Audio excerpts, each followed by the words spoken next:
मी काय आणलं पहा, तुळशीची रोपे. ही रोपे मला आमच्या कंपाऊंडच्या किनारी मिळाली.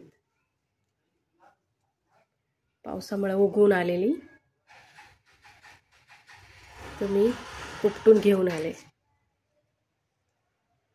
माझ्याकडे सर्व झाडे आहेत, सर्व रोपे आहेत, पण तुळसच नव्हती. तुळस याच्या कारणाने नव्हती की माझे बॅग टाकून सुद्धा तुळस येऊन पुन्हा ती पिल्ले मरून जायची तुळशीची. त्यामुळे मी म्हणलं आता तुळस टाकायचीच नाही, बिया टाकायच्याच नाही तुळशीच्या. कुठं रोप दिसेल तर घ्यायचं उपटून. आणि आमच्या खालीच कंपाऊंडला हे रोपं उगवलेली होती, ते मी हे घेऊन आले. अप्रतिम असे पावसामुळे झालेले, आनंदितच आहेत झालेले, खूप सुंदर. सुगंध बी छान येतोय तुळशीचा. बाहेर खूप पाऊस चालू आहे.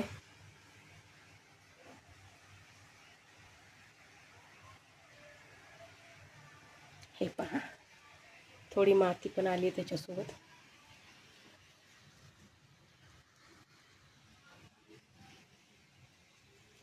एकदम हेल्दी, एकदम आरोग्यदायी उगवून आली.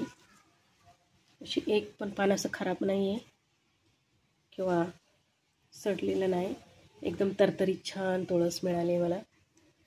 आणि लोक म्हणतात की वरचा भाग खुडून टाकला तर रोपाला दुसरीकडून फूट फुटते. याला कोणी खुडलेलं नाही वरचा भाग, पण बाजूनी सर्व फूट फुटलेली आहे. खूप उगवून आलेली बाजूनी पण, अशी खूप फांद्या फुटलेल्या आहेत.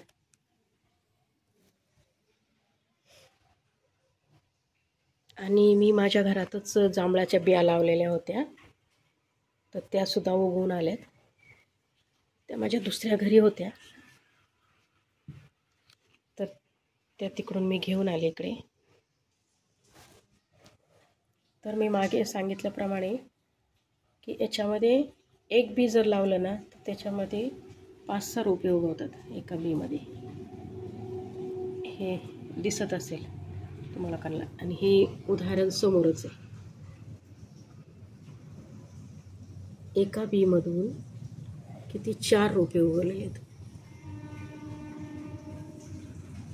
पद्धतशीर दिसत नाही पण आहे. हे सर्व एका बीमधून इतके निघलेले आहेत. तर मला जांभळाची पण पाने आता खायला मिळतील. खास पाने खाण्यासाठी हे रोपं लावलेले आहेत मी जांभळाची.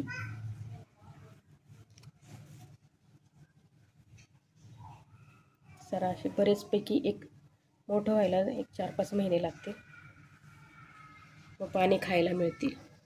रोज सकाळी 2 पाने, 1 पान खाल्लं तरी पण चांगले दातांसाठी.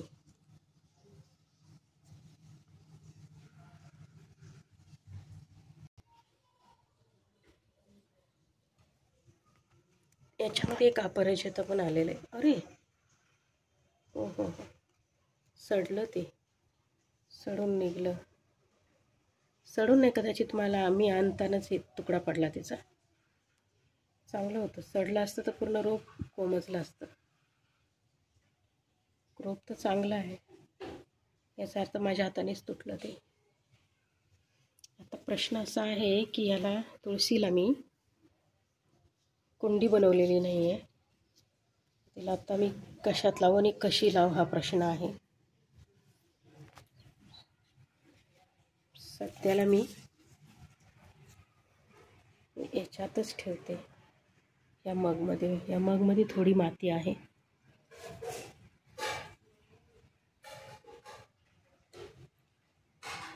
छान दिसते.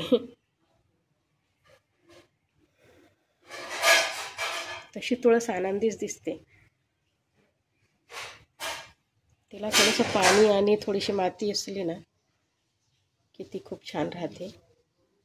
माझी खूप मोठी तुळस झालेली होती, अचानक तिला मुंग्या लागल्या. मुंग्यांनी सर्व खाऊन टाकले आणि मग ती खलास झाली, जळून गेली. मग माझ्याकडे बिया होत्या, तर मी बिया टाकून परत उगवायचा प्रयत्न केला, पण ते आल्याच नाहीत. काय माहीत का असं होतं, पण हे रोपं मिळालीत, धन्यवाद या तुळशीला. आणि त्या खाली कंपाऊंडला की तिथे ब्या पडलेल्या होत्या दुसऱ्या कोणाच्या तर तुळशी लावलेल्याच्या, तर त्या उगून आल्यात पावसामध्ये. हा एक खूप फायदा आहे पावसाचा, की काही ब्या आपोआपच उगवून येतात रुजल्या की. आता सर्वच बिया उगवून येतील, जसे जांभळाच्या येतील, आंब्याच्या येतील, किंवा मग गुलमोहर, अजून चिंचेच्या, सगळी झाडं उगवून येतील. फक्त आपल्याला आणायला हवेत ते. पेरूचे पण मिळतात, पेरूचे पण उगवून येतात, पपईचे उगवून येतात. थँक्स माझे व्हिडिओ पाहण्यासाठी, धन्यवाद. जे कुणी 10-12 लोक पाहतात त्यांना सर्वांना धन्यवाद. मी हे व्हिडिओज माझ्या आनंदासाठी टाकत असते, पण तुम्ही पाहिलं तर तुम्हाला पण आनंद मिळेल, अजून काही नाही. पाहत राहा, छान वाटतं हे वृक्षवल्ली, रोपवल्ली है ना. Thank you, bye bye.